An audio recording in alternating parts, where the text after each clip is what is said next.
Welcome to button set YouTube channel. இந்த வீடியோவில் boat Rockers 330 ANC லைனுடைய ரீசால்டரிங் மெத்தடை தான் பார்க்க போகிறோம். போட் ராக்கர்ஸ் 330 ஏஎன்சியில் டோட்டலாக 5 கோர் கேபிள் யூஸ் பண்ணுறாங்க. இந்த 5 கோரில் 2 கோர் கேபிள் ஆடியோ லைனுக்கும் 3 கோர் கேபிள் மைக் லைன் அதாவது ஏஎன்சி லைனுக்கும் யூஸ் பண்ணுறாங்க. இப்போது கலர் கோடிங் எப்படி கொடுக்குறதுன்றதை பார்க்கலாம். Right plus right minus, right plus red colour கேபிளும் ரைட் மைனஸ் ப்ளூ கலர் கேபிளும் சால்டர் பண்ணணும். அப்படியே இந்த பிசிபியை டர்ன் பேக் பண்ணிங்கன்னா ரியரில் 3 கோர் கேபிள் வந்து சால்டர் பண்ணியிருப்பாங்க. இந்த 3 கோர் கேபிளையும் டீசால்டரிங் பண்ணிக்கங்க.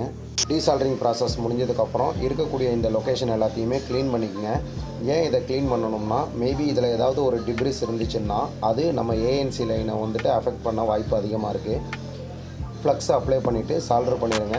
டெல்ஸ் ரைட்டு டு லெஃப்ட்டு, அதாவது ஃபஸ்ட்டு வந்து gold colour cable, second white colour cable, third green colour cable. இந்த ஒயிட் கலர் கேபிளும் பார்க்குறதுக்கு கோல்டு கலர் கேபிள் மாதிரியே இருக்கும். எதனால் அப்படி இருக்குன்னா, இந்த கேபிள் ரொம்ப ஏஜ்டு ஆகிடுச்சு. ஸோ அதனால் அந்த ஒயிட் கலர் கேபிளுக்கு மேலே இருக்கக்கூடிய ஸ்லீவ் எல்லாமே டேமேஜ் ஆகிடுச்சு. ஸோ அதனால தான் உங்களுக்கு வீடியோவில் பார்க்கும்பொழுது 2 கோல்டு கலர் கேபிள் இருக்கிற மாதிரி தெரியும். எல்லா ப்ராசஸும் முடிஞ்சதுக்கப்புறம் ஃபுல்லாக க்ளூ வந்து அப்ளை பண்ணிடுங்க. ஃபுல் ப்ராசஸும் அசம்பிள் பண்ணுறதுக்கு முன்னாடி ஒன்ஸ் ஏஎன்சி ஆடியோ லைன் ரெண்டையுமே செக் பண்ணி பார்த்துட்டு தென் அசம்பிள் பண்ணிடுங்க. தேங்க்ஸ் ஃபார் வாட்சிங் பட்டன் செட். இதுல எப்படி ஏறியே போங்கண்ணே.